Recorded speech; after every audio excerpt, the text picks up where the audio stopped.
पिछले 11 साल के नरेंद्र मोदी के राज में एक शब्द आप बार-बार सुनते होंगे, उस शब्द का नाम है विश्व गुरु। कि नरेंद्र मोदी ने चाहे कुछ किया हो या ना किया हो, एक काम ज़रूर किया है, भारत को विश्व गुरु बना दिया है। हद तो ये है कि बहुत पढ़े-लिखे लोग, इस तरह के लोग जिनसे उम्मीद की जाती है कि वो ग्लोबल पॉलिटिक्स को समझते होंगे, जियोपॉलिटिक्स को समझते होंगे, वो भी इस झांसे में आ गए। मैं इसे झांसा शब्द इंटेंशनली इस्तेमाल कर रही हूँ, इस झांसे में आ गए हैं कि नरेंद्र मोदी ने भारत को विश्व गुरु बना दिया है। लेकिन आप पिछले सालों में अगर देखिए, तो भारत की पाकिस्तान की प्रतिनिधि नीति, बांग्लादेश की प्रतिनिधि, मैं तो कहूँगी नेपाल की प्रतिनिधि और सबसे ज़्यादा अब ये देखिए चीन और अब नया जो एक एक तरह से एक काउंटर पैदा हुआ, एक दीवार आई है भारत के सामने, वो है डोनाल्ड ट्रम्प, अमेरिका के राष्ट्रपति। मैं मेरे साथ इस वक़्त स्टूडियो में एक ख़ास मेहमान मौजूद हैं, जो कि इन मुद्दों के एक्सपर्ट माने जाते हैं, न सिर्फ़ इसलिए कि वो इन मुद्दों की समझ रखते हैं, दूध का दूध और पानी का पानी। और इसीलिए पिछले 1 साल में अगर एक ऐसा व्यक्ति है जिसकी विदेश नीति और रक्षा नीति पर भारत की सबसे ज़्यादा तेज़ी से लोकप्रिय हुआ है, तो वो ये चेहरा है। हमारे सामने प्रवीण साहनी जी मौजूद हैं, फोर्स मैगज़ीन के एडिटर हैं। बहुत-बहुत आपका स्वागत है। मुद्दे तो शुक्रिया। बहुत सारे हैं आपसे बात करने के लिए, वक़्त तो ज़ाहिर है सीमित ही होगा। मैं 2-3 मुद्दों पर जो चर्चा करना चाहती हूँ आपसे वो ये कि अभी हाल ही में जो कुछ ही महीने पहले जो पाकिस्तान ने भारत के ऊपर कश्मीर में जो हमला हुआ पहलगाम का, जिसमें बर्बर तरीके से भारतीय नागरिकों की हत्या कर दी गई, उसके बाद जो पूरा ऑपरेशन सिंदूर हुआ, वो एक मुद्दा होगा जिस पे मैं बात करना चाहती हूँ। दूसरी बड़ी बात जो कोई नाम नहीं लेना चाहता, इस पूरे फसाने में जिसका कभी ज़िक्र नहीं होता, वो है चीन। चीन के प्रति भारत का जो रवैया है कि दोस्त हैं, हम दुश्मन हैं। इधर देखिए हमारे पूरे-पूरे गाँव पे कब्ज़ा कर लेता है चीन और फिर प्रधानमंत्री जी जाके चीन में हाथ मिलाते हैं, गले मिलते हैं। और तीसरी सबसे महत्वपूर्ण बात और ताज़ा जो तमाम बयान रहे हैं डोनाल्ड ट्रम्प के, जिसमें उन्होंने ये भी कहा कि मेरा मुँह मत खुलवाइए वरना मैं नरेंद्र मोदी जी का राजनीतिक करियर तबाह हो जाएगा। मैं सबसे पहले आखिरी मुद्दे से शुरुआत करना चाहती हूँ कि बार-बार डोनाल्ड ट्रम्प ये क्यों कहना चाहते हैं और क्यों कहते हैं इस बात को कि ये जो संधि हुई, सीज़फायर हुई भारत और पाकिस्तान के बीच, ये मैंने कराई। क्या उनका उनका हित क्या है उसमें, इंटरेस्ट क्या है उनका? शुक्रिया मुझे बुलाने के लिए। सबसे पहली बात ये है, हमें ये समझना है कि जो उनकी सेकंड टर्म है डोनाल्ड ट्रंप की एज़ प्रेज़िडेंट, तो उनकी कुछ प्रायोरिटीज़ हैं। उनकी टॉप प्रायोरिटी वो ये है कि वो चाहते हैं कि दुनिया उसको समझे और उनकी जो डोमेस्टिक ऑडियंस है वो समझे कि वो एक पीस टाइम प्रेज़िडेंट है। वो अपने आप को वॉर टाइम प्रेज़िडेंट नहीं बताते, वो पीस टाइम प्रेज़िडेंट बताते हैं, ये उनकी टॉप प्रायोरिटी है। तो अगर ये इनकी टॉप प्रायोरिटी है, तो वो ये दिखाना चाहते हैं कि मैंने बहुत सारी लड़ाइयाँ रुकवा दी हैं। अब जहाँ तक हिंदुस्तान-पाकिस्तान का ताल्लुक है, सबसे बड़ी बात यहाँ क्या है? बाकी जो लड़ाइयों की वो बात करते हैं, वो एक तरफ है और ये एक तरफ है क्योंकि यहाँ दोनों जो हिंदुस्तान-पाकिस्तान है, उनके पास न्यूक्लियर वेपन्स है। तो वो बात एक अलग उसमें आ जाती है सारी की सारी। तो अभी उनका ये कहना है कि मैंने लड़ाई रुकवा दी। अगर आप उनके नज़रिए से बात देखें, तो हुआ क्या था कि 6-7 की रात को ऑपरेशन शुरू हुआ। 6 मई 6 और 7 जी, मई। जी। जी, जी। 6-7 की हुँ, रात को ऑपरेशन शुरू हुआ, एयर वॉर शुरू हुई। उसके बाद एक प्रेस रिलीज़ आई, जो कि इंडियन एम्बेसी है, हमारी एम्बेसी वाशिंगटन में, उन्होंने प्रेस रिलीज़ ये भेजी कि 8 मई को सुबह ही जो हमारे नेशनल सिक्योरिटी एडवाइज़र हैं डोवल साहब, he got in touch with Marco Rubio America में। हुँ, उनको बताने के लिए कि देखिए साहब यहाँ हो रहा है। हुँ, अब जब आप किसी को कुछ बात बताएँगे तो आप चाहते हैं ऑब्वियसली कि वो दूसरी साइड से भी बात करे और रुकवाए। क्यों मैं बोल रहा हूँ ये? वो इसलिए बोल रहा हूँ क्योंकि हमारे जो रक्षा मंत्री हैं राजनाथ सिंह, उन्होंने ऑलरेडी पार्लियामेंट में बता दिया है कि हमने जब शुरू किया, हमने अपना ऑपरेशन किया और आधे घंटे के अंदर-अंदर हमने पाकिस्तान से कहा कि हम सीज़ फायर करना चाहते हुँ, हैं। तो हम तो लड़ना ही नहीं चाहते थे। तो 8 तारीख की सुबह को ये प्रेस रिलीज़ आ गई। इसका मतलब है मार्को रूबियो जो है वो दोनों तरफ से बातचीत उन्होंने शुरू हुँ, कर दी हिंदुस्तान-पाकिस्तान से। उसके बाद आप नोट करिएगा 10 मई को सबसे पहले सोशल मीडिया पे डोनाल्ड ट्रंप ने कहा कि ये दोनों जो मुल्क हैं वो परमानेंट सीज़ फायर के लिए राज़ी हो गए हैं और होगी। उसके इमीडिएटली बाद मार्को रूबियो का आया कि वो दोनों राज़ी हो गए हैं और ये भी राज़ी हो गए हैं कि किसी अलग तीसरी जगह पे ये आगे की बातचीत करेंगे। उसके बाद पता चला कि पाकिस्तान ने कहा कि सीज़ फायर होगा और एंड में इंडिया ने बोला। हमारा ये कहना है कि उन्होंने जो उनका डीजीएमओ है he got in touch with us और उसके बाद हमने किया है। पर सवाल ये है कि आप तो पहले से ही आधे घंटे में हुँ। ही तैयार हो गए थे सीज़ फायर के तो लिए। फिर अब क्या बात हो रही है? तो तो मुझे बताइए प्रवीण जी, कौन जीता भारत और पाकिस्तान के बीच? ये जो छोटी-मोटी जंग हुई या झड़प हुई या कोई भी आप नाम ले दीजिए इसको टेक्निकल, इसमें जीता कौन? देखिए वो तो दुनिया ने फैसला किया है। पाकिस्तान की मिलिट्री प्रोफ़ाइल बढ़ गई है, पाकिस्तान की जियोपॉलिटिकल प्रोफ़ाइल बढ़ गई है। उसी के अगर ये ऑपरेशन सिंदूर नहीं होता, तो पाकिस्तान और सऊदी अरेबिया का डिफेंस एग्रीमेंट नहीं होता और ये नहीं होता तो वो डोनाल्ड ट्रंप जो फील्ड मार्शल आसिम मुनीर हैं, उनको लंच के लिए नहीं बुलाते। वो इसलिए बुलाया क्योंकि उन्होंने कहा कि ये जो हैं, ये हमें समझाएँ कि मिडल ईस्ट में क्या होता है, ईरान क्या कर रहा है। कहने का मतलब ये है कि दुनिया ने ये तय किया है कि पाकिस्तान ने इसमें अच्छा काम किया है। तो क्या ये प्रोपेगेंडा जीता इनका या इन्होंने जंग जीती? क्या जीता, प्रोपेगेंडा या जंग? देखिए, जंग तो हुई ही नहीं है, हुँ, जो 4 दिन का काम हुआ है, जी, जंग 4 दिन में खत्म नहीं हो जाएगी। झड़प मान लेते हिंदुस्तान हैं, हाँ, हाँ। जी। देखिए, सबसे इम्पोर्टेंट बात क्या होती है, वो एयर वॉर होती है और वो इसलिए होती है कि हिंदुस्तान, पाकिस्तान की जो है, हम दोनों नेबर्स हैं। यहाँ एयर का रोल बहुत बड़ा होगा हुँ, और जो एयर फोर्स होती है, उसका जो मेन काम होता है, वो होता है एयर सुपीरियॉरिटी। उसको हम बोलते हैं कि एयर टू एयर एंगेजमेंट। तो वो पहली ही 6-7 की रात को हमने देखा कि air to air engagement Pakistan air force ने करी हुँ। और अगले दिन उन्होंने इंटरनेशनल प्रेस को बुला के ब्रीफिंग भी दी। हम तो अभी तक उसकी बात ही नहीं करना हुँ। चाहते हैं। हमारे प्रधानमंत्री ने एक बार भी इस पर कोई प्रेस कॉन्फ्रेंस नहीं की, इस पे कोई बातचीत नहीं की। नहीं, हम हमारे किसी भी अफ़सर ने इसके हुँ, बारे में बातचीत नहीं करना चाहते हम खुल के। वो कुछ टिप्पणियाँ आती रहती हैं, जैसे सीडीएस ने सिंगापुर में बोल दिया, हाँ, हमारे कुछ रफ़ाल हुँ, गिरे थे। फिर वो एक और हैं हमारे नेवल एडवाइज़र इंडोनेशिया में, हुँ, उन्होंने बोल दिया कुछ जहाज़ गिरे थे। हुँ, पर एयर फ़ोर्स चीफ़ ने जब बात करी, हमारे एयर फ़ोर्स चीफ़ ने, उन्होंने कुछ भी नहीं बोला इसके बारे में। हुँ, फिर वो बहुत सारी किताबें आ गई हैं अब मार्केट में कि ऑपरेशन सिंदूर में हमने ये किया, हुँ। एयर वॉर की बात ही नहीं करते। देखिए, जहाँ तक दुनिया का ताल्लुक है और दुनिया में जो मिलिट्री लीडर्स हैं, वो एयर वॉर को अहमियत देते हैं। और क्यों देते हैं? और दुनिया ये समझ रही है कि ये जंग पाकिस्तान जीत गया है। मतलब नहीं, अगर तथ्यों को भी थोड़ा किनारे रखें, तो कम से कम दुनिया को ये कन्विंस करने में पाकिस्तान कामयाब हुआ है। देखिए, पाकिस्तान ने 16 सितंबर को, उनके जनरल खालिद हैं, जो एक बहुत बड़े ऑफिसर हैं, उनके होते थे, अब रिटायर हो गए हैं, अभी हैं वो एडवाइज़र नेशनल कमांड अथॉरिटी के, जो न्यूक्लियर वेपन्स में डील करती है। जनरल खालिद ने एक प्रेस कॉन्फ्रेंस करी इस्लामाबाद में 16 सितंबर को और उसमें उन्होंने कहा कि 4 रफ़ाल हमने गिराए हैं 6-7 की रात को और रफ़ाल के नंबर भी दे दिए। उन्होंने अपनी तरफ से एविडेंस दे दिया, पर हमने उसके ऊपर कोई बात नहीं करी। फिर उनके जो प्रधानमंत्री हैं, हुँ, वो उन्होंने यूएन में बोला कि हमने 7 हवाई जहाज गिरा दिए हैं और साथ ही डोनाल्ड ट्रंप भी बोल हुँ, रहे हैं, हुँ, पर हम उसकी बात नहीं कर रहे हैं। तो सवाल ये है, हमें अपनी पोज़ीशन क्लियर करनी हुँ। चाहिए, पर हम वो कह नहीं रहे लेकिन हैं। क्या आपको ये लगता है कि भारत में जो विदेश मामलों के जानकार हैं, वो इस बात को दरअसल समझते हैं, लेकिन तथाकथित तथ्यों को पीछे रखे तथाकथित राष्ट्रवाद या देशभक्ति के नाम पे सच नहीं बोलते? क्या आपके जैसे लोगों को फिर एंटी नेशनल नहीं कहा जाएगा? क्योंकि उस दौर में जब ये ऑपरेशन सिंदूर हो रहा था, सिर्फ आप ही ऐसे थे जो तथ्यों को बरसा रहे थे, मैं कहूँगी ट्रूथ बॉम्ब जिसे अंग्रेज़ी में कहते हैं, वो बरसा रहे थे। एक तरफ यहाँ बमबारी हो रही थी भारत और पाकिस्तान के बीच और एक तरफ आप जो है ट्रूथ बॉम्ब गिरा रहे थे, सच्चाई के बम गिरा रहे थे। क्या आपको लोग एंटी नेशनल नहीं कहते? देखिए, अब मुझे क्या कहते हैं वो दूसरी बात है, मैं तो जर्नलिज़्म कर रहा था और एज़ अ जर्नलिस्ट ये मेरा बनता है, फ़र्ज़ बनता है, क्योंकि मुझे ये सब्जेक्ट आता है। मैंने ये सब्जेक्ट 48 इयर्स पढ़ा है, आर्मी के अंदर भी और आर्मी के बाहर भी। मैं समझता हूँ इस सब्जेक्ट को। तो मुझे खुद अंदर से परेशानी हो रही थी कि मेरा देश है and I want my armed forces to be strong, I want my government to be upright. मुझे अंदर से परेशानी हो रही थी कि अगर कुछ बात हुई है, आप अपना वर्ज़न तो दे दीजिए। और ये बहुत बड़ी बात हो गई थी, जैसे मैं आपको बता रहा था। देखिए, हमारे यहाँ भी बोला गया है, ये मैं आपको एक छोटा-सा फ़र्क आपके व्यूअर्स को बताना चाहूँगा। हमने भी उनकी तबाही करी है, जैसे हम बता रहे हैं 9-10 मई की रात को, उसकी हमने विजुअल्स भी दिखाए हैं। एयर वॉर एक अलग चीज़ होती है, उसका क्यों अलग होती है? क्योंकि उसमें बहुत सालों की मेहनत होती है। जो हमने काम किया या बाकी जो उन्होंने काम किया, वो तो ये है ना कि आप एस-400 ले आए, 3 महीने आपने ट्रेनिंग करी और हो गया काम। जब एयर वॉर थी और जो उन्होंने कॉन्सेप्ट बताया दुनिया को, मल्टी डोमेन ऑपरेशन, उसका मतलब है उसमें उनकी सालों की मेहनत है। वो अहमियत है उस बात की और अहमियत इस बात की है कि एयर टू एयर वॉर ये प्राइमरी रोल है, प्राइमरी मिशन है किसी भी एयर फोर्स का, ये झुठलाया नहीं जा सकता।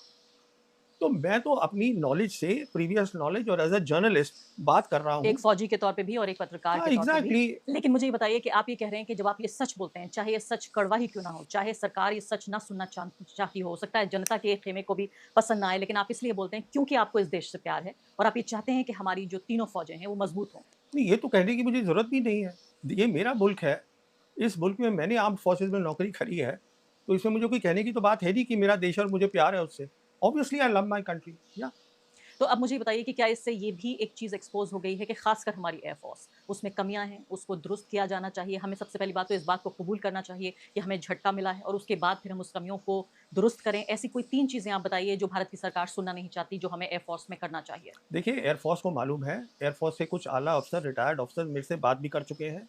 देखिए, जब बालाकोट हुआ था 2019 में, तो एक बड़ी कमज़ोरी जो देखी गई थी इंडियन एयर फोर्स की, उसको हम बोलते हैं इलेक्ट्रॉनिक वॉरफेयर, जिसमें जैमिंग कर देते हैं कम्युनिकेशंस की, दूसरे एनिमी के। तो वो एक कमी थी, उन्होंने बेहतर इसका प्रदर्शन किया था। तो वो कमी आज भी दिखी है। हुँ, तो तो पहली समझती है एयर फ़ोर्स। हाँ, एयर फोर्स के सब अफ़सर समझते हैं। ये ऐसी बात नहीं है, हमारी एयरफोर्स जो है वो एक बहुत प्रोफेशनल एयरफोर्स है और मुझे कोई शक नहीं है एयर चीफ ने भी शायद राय दी हो प्रधानमंत्री को या जो भी बड़े पॉलिटिकल लीडर हैं कि शायद हमें इस्तेमाल भी नहीं करना चाहिए क्योंकि उसमें कंस्ट्रेंट्स डाल दिए थे।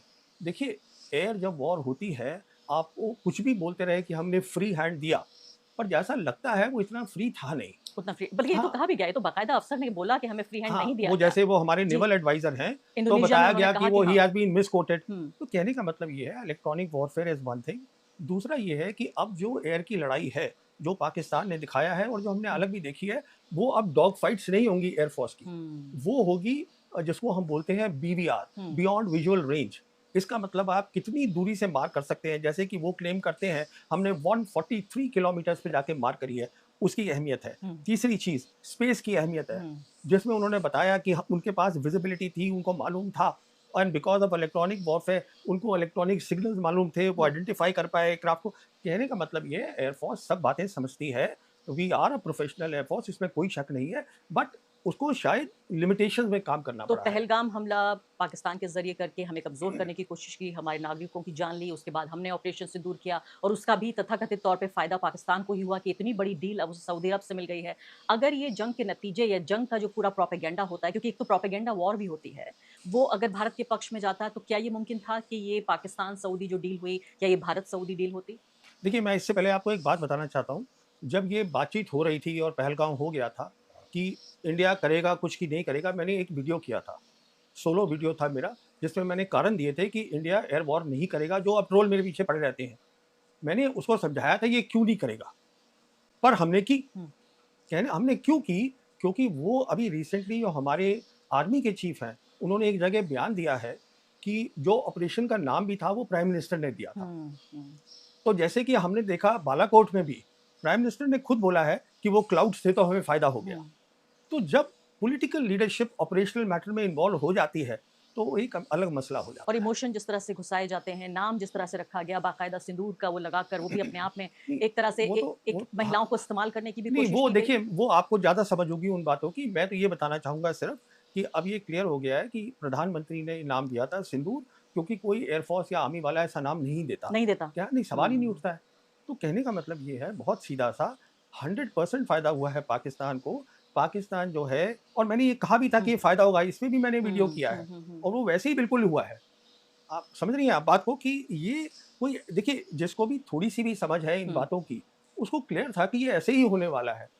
अब ये थोड़ा-सा डिरेल हुआ, मैं पाकिस्तान पे बाद में आना चाहती थी, लेकिन चूँकि ये बात हो गई, अच्छा रहा। अब मैं वापस आना चाहती हूँ कि आखिर डोनाल्ड ट्रंप का हमारे प्रधानमंत्री के साथ मसला क्या है? क्या उनको कोई आपसी मनमुटाव है, कोई आपसी समस्या है? एक थियरी ये भी दी जाती है कि जब ये इलेक्शन कैंपेन चल रहा था यूएस में, प्रेसिडेंशियल इलेक्शन कैंपेन, तब नरेंद्र मोदी जी वहाँ थे, डोनाल्ड ट्रंप उनसे मिलना चाहते थे और चाहते थे कि वो भारतीय मूल के लोगों से पिछली बार की तरह अपील करें कि अब जी। की बार ट्रंप हुँ। सरकार फिर से, लेकिन उस वक़्त जब भारत के प्रधानमंत्री ने ऐसा किया, नरेंद्र मोदी ने, ट्रंप हार गए थे।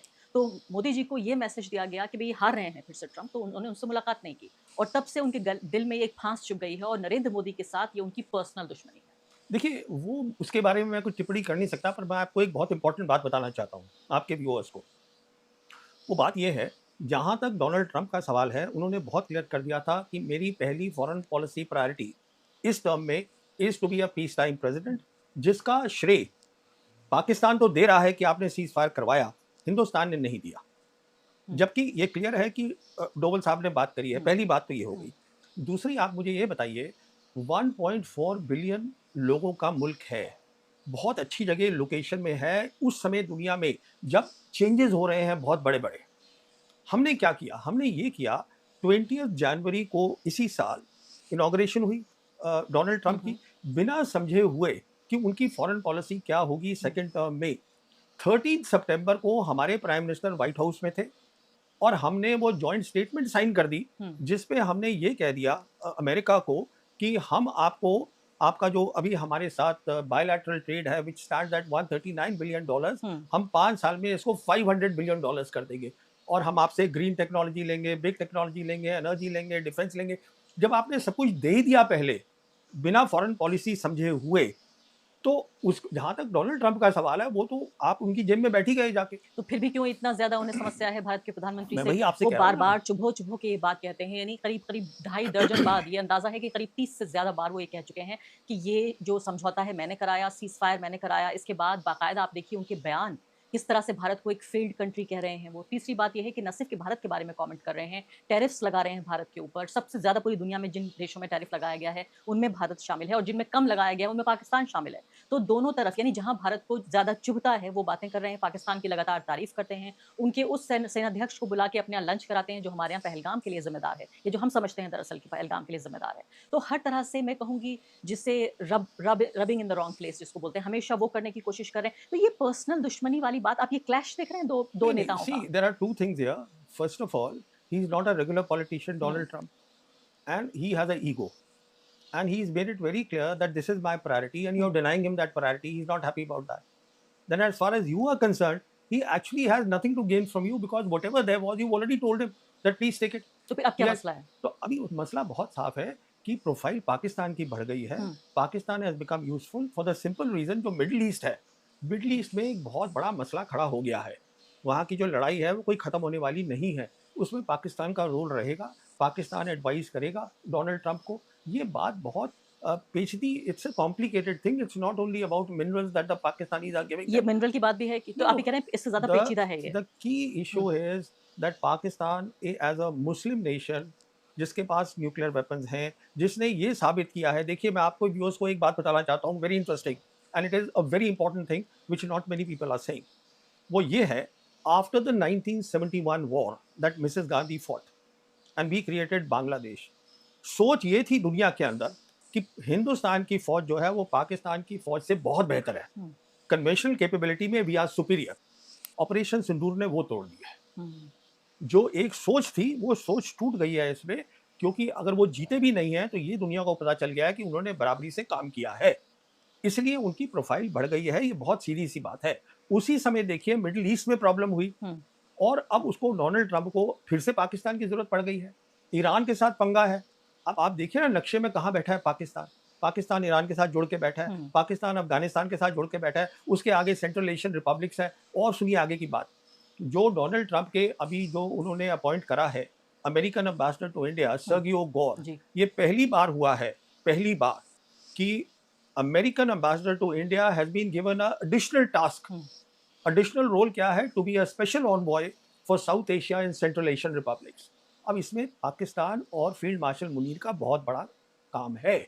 हुँ। कहने का मतलब ये है, अगर सिंदूर हम नहीं करते तो बहुत चीज़ें ठीक रहती। लेकिन सिंदूर तो हमें करना था, हम हाँ, कैसे तो हमला हाँ, बर्दाश्त कर लेते? जी, हम हमला कैसे बर्दाश्त कर लेते अपने देखिए ऊपर? उसका भी एक अलग तरीका है, पर वो एक लंबी कहानी है। वो उसका किसी और रोज़ बात वो करेंगे। किसी और रोज़ ठीक है। बात अब करेंगे, मैं ये आगे थोड़ा ज़रूरी बढ़ना नहीं चाहती था। हूँ। जी। हाँ जी, आप कह रहे हैं कि कोई और तरीका जंग का हो सकता था, नहीं, उसका जंग की ज़रूरत ही नहीं ज़रूरत ही थी। नहीं थी। अब देखिए उसको मैं एक हुँ, छोटा-सा समझा देता हूँ। देखिए, जैसे हम जानते हैं कि चीन जो है, वो ईस्ट लद्दाख में हमारी टेरिटरी में बैठा है, हुँ, और वो मई 2020 से बैठा है। हुँ, हम उसको फिज़िकली उठा तो नहीं पाए ना? हुँ, क्यों नहीं उठा पाए? हुँ, क्योंकि उसके पास वॉर फाइटिंग कैपेबिलिटी है। हुँ, हुँ, हुँ, अगर हिंदुस्तान की फ़ौज ने वॉर के फाइटिंग कैपेबिलिटी बनाई होती, हुँ, 1990 में कश्मीर में प्रॉब्लम शुरू हुई, हुँ, 35 साल में हमने वो नहीं बनाई, इसीलिए वो प्रॉक्सी वॉर भी करते रहे, क्योंकि वो हुँ, डरते ही नहीं है। और अब सिंदूर ने ये साबित कर दिया है दुनिया को हुँ। कि वो कम नहीं है। सीधी-सी बात है। अब मैं अगली बात पे आ जाती हूँ, वो है चीन। जैसे मैंने कहा कि एक ऐसा शब्द जिसको बोलने के लिए तैयार नहीं है भारत में लोग। तमाम तरह के कब्ज़े कर रखे हैं, चाहे अरुणाचल का हम ज़िक्र कर लें, चाहे हम किसी भी तरह से इसको देख लें, भारतीय फ़ौजियों की हत्या करने से लेकर, हर तरह से चीन का फ़िलहाल मुझे आप ये बताइए कि उसकी ताकत को कोई ऐसा पैमाना है, जो माप सके? देखिए, चीन बहुत ताकतवर मुल्क है। आज दुनिया में क्या हो रहा है, एक बहुत बड़ा सैलाब आ रहा है, स्ट्रक्चरल चेंजेज़ हो रहे हैं, और वो चेंज क्या है, वो मैं आपको बताता हूँ बहुत 2 लाइन्स में। सारी जियोपॉलिटिक्स या सारी दुनिया का जो सोच थी, वो थी focused on America and Europe. पर चीन का इतना बड़ा राइज़ हुआ है, economic rise, economic super power बन गया है कि वो सारी की सारी सोच हमारे एरिया में आ गई है, वो सिर्फ़ चीन के कारण हुआ है। तो चीन आज दुनिया में 3 बड़ी ताकतें हैं, वो है अमेरिका, चीन और रशिया। चीन उनमें से एक है। तो चीन जो है, वो उसका जो वो अपनी बराबरी है उसकी अमेरिका के साथ है। लेकिन नंबर 1 है चीन इसमें इन तीनों में या नंबर 3 पर है?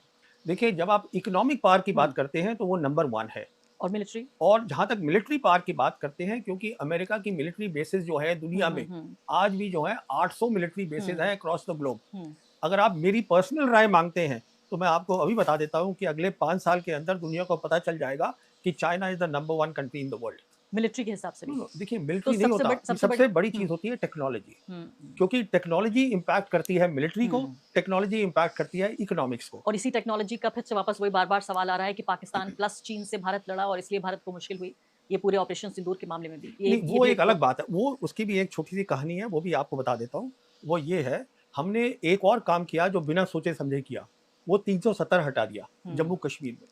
जब हमने वो हटा दिया उसके बाद हमने नए नक्शे बनाए, उसमें हमने अक्षाय चिन्ह को दिखाया लद्दाख यूनियन टेरिटरी में। चीन हमसे नाराज हो गया। तो उस वक्त से लेके चीन के सारे लीडर्स पब्लिकली कह रहे हैं that we support Pakistan sovereignty, और उस समय से ये दोनों मुल्क जो हैं वो मिल के ट्रेनिंग कर रहे थे। इसलिए मैंने आपको जैसे कहा कि पाकिस्तान एयरफोर्स ये कई सालों की ट्रेनिंग है जो दुनिया ने देखी है, तो उसमें चीन की मदद थी बहुत बड़ी। कहने का मतलब ये है, चीन खुद हिंदुस्तान से नहीं लड़ेगा, क्योंकि चीन हिंदुस्तान को अपने लेवल का समझता नहीं है। और आपने ये कहा कि इन तीनों जो बड़ी इकोनॉमिक पावर्स हैं, बल्कि आप इकोनॉमिक पावर्स, 3 ग्रेट पावर्स, उसमें लेकिन नंबर 1 पे आप चीन को रख रहे हैं। मिलिट्री पावर में भी अगर मिलिट्री टेक्नोलॉजी की बात की जाए तो उसमें भी आप कह रहे हैं कि दुनिया को पता लग ही जाएगा। देखिए मैं ये कह रहा हूँ कि टेक्नोलॉजी का इस समय सबसे बड़ा लड़ाई चल रही है अमेरिका और this is about what is called fourth industrial revolution, उसमें लड़ाई चल रही है। तो उसमें already I can see that China is ahead. Oh yes. तो ये बताइए कि अब भारत और चीन जो हिंदी चीनी भाई भाई 60 के दशक से शुरू होकर अब 2025 में हम आ गए हैं, हम ये सफर भी बहुत लंबा रहा। कई लोग ये भी कहते हैं कि हिंदी चीनी भाई भाई एक तरह से डर का स्लोगन था कि भाई भाई भाई हमारे ऊपर हमला मत करना, हम जानते हैं तुम्हारी ताकत बहुत ज्यादा है। क्या इस बात से आप सहमत हैं? पहली बात कि नेहरू जी नहीं। अच्छा, क्योंकि जो हमारी ताकत थी दोनों की 1980s में बराबर थी। बराबर थी? जी हाँ। और मैं आपको ये बता दूं कि दिसंबर 1988 में हमारे प्रधानमंत्री राजीव गांधी गए थे चाइना को, और वहाँ वो मिले थे चाइनीज लीडर डंग शाओपिंग से। वहाँ पर ये बात हुई थी कि बॉर्डर का मसला है, पर बॉर्डर के मसले को हम सॉल्व करेंगे क्योंकि ये कॉम्प्लिकेटेड है, but we have to work together for the Asian century. ये तब बात हुई थी 1988 में। वो दूसरी बात है, उन्होंने मेहनत करी, हमने नहीं करी, या जो भी कुछ है वो एक अलग कहानी है। कहने का मतलब ये है, आज भी चीन हमसे ये कह रहा है कि हम आपके साथ कोऑपरेशन करना चाहते हैं, हमारी सरकार नहीं करना चाहती है। और उसका कारण ये है, अगर सरकार कोऑपरेशन करेगी, जैसे मैंने आपसे कहा, तो चाइना जो है वो इंफ्रास्ट्रक्चर में नंबर 1 कंट्री है दुनिया में। चाइना के पास हमसे ज़्यादा पैसा है, बहुत बड़ी इकॉनमी है, पैसा बहुत है। हमारे को ये है कि चाइनीज़ के साथ अगर हम कोऑपरेशन करेंगे तो जो हमारी कॉलोनियल लेगेसी हम समझते हैं कि हम राजा हैं साउथ एशिया के और इंडियन ओशन रीजन के, तो फिर जो है वो खत्म हो जाएगा पूरा। तो basically we have a mindset कि जीरो सम माइंडसेट। अगर हम उनसे दूर रहेंगे तो हम बता सकते हैं छोटे नेबर्स को, नेपाल को, ये इसको, मालदीव्स को, कि देखिए हम अभी भी राजा हैं और हम कर रहे हैं, वो हम उनको मदद करते हैं। बट कहने का मतलब ये है, हम ये मानने को तैयार नहीं है कि चीन आज बहुत बड़ी ताकत है। देखिए हिंदुस्तान ने भी तरक्की करी है इकोनॉमिकली, बट वो एक पैमाना होता है तरक्की का। जो चीन की तरक्की है वो दुनिया ने कभी देखी नहीं, इतनी बड़ी है। लेकिन कुछ भी कर ले चीन, रहेगा तो एक डिक्टेटरशिप ही, हम चाहे बुरे ही सही, लेकिन है तो हम एक लोकतंत्र। जी देखिए, जितने आप लोकतंत्र है आपको भी मालूम है, मुझे ही मालूम है। पहली बात, उस बात को आप छोड़ दीजिए, ये एक गलत सोच है डिक्टेटरशिप और डेमोक्रेसी की। मैं इसमें मानता नहीं हूँ, क्योंकि मैं जो जब चीनियों से बात करता हूँ, चीनियों को कोई प्रॉब्लम नहीं है। लेकिन भारत में चुनाव होते हैं, भारत में बोलने की आजादी है। कौन सा मुझे चीनी पत्रकार बता दीजिए। आप अभी मुझे बोल रही थी कि मैं एंटी नेशनल करार कर दिया जाऊंगा अगर मैं ऐसे बात करूंगा, आप मुझे बता रही है आजादी है। कौन सी आजादी है बताइए? लेकिन एक रिलेटिव आजादी तो है। अगर एक देखें कि चीन में कितनी है और भारत में कितनी है, उसके हिसाब से चलिए ईमानदारी से बात करते हैं। मैं ईमानदारी से मैं कह रही हूँ कि हम लड़ रहे हैं सिर्फ इसलिए कि हमें और आजादी चाहिए, लेकिन ऐसा नहीं है कि हमारे पास बोलने की आजादी नहीं। देखिए, हम दोनों, इंडिया और चाइना, 1.4 बिलियन लोग हैं। अगर हम चीन के साथ नॉर्मल रिलेशंस करेंगे, हम उनसे बहुत कुछ सीख सकते हैं, मैनेजमेंट के बारे में, मैन्युफैक्चरिंग के बारे में। हमारा फॉरेन पॉलिसी का मतलब क्या होता है? फॉरेन पॉलिसी का मतलब ये नहीं है कि आपको एक आदमी की इमेज बढ़ानी है दुनिया में। उसका मतलब ये है कि आज भी हिंदुस्तान में प्रधानमंत्री ने खुद कहा है कि 80 करोड़ लोग जो राशन पे पलते हैं। अगर हमारी इतनी गुर्बत है तो आप खुद सोचिए, उन्होंने 800 मिलियन पीपल को, they have done a miracle in the world, they have put them out of poverty.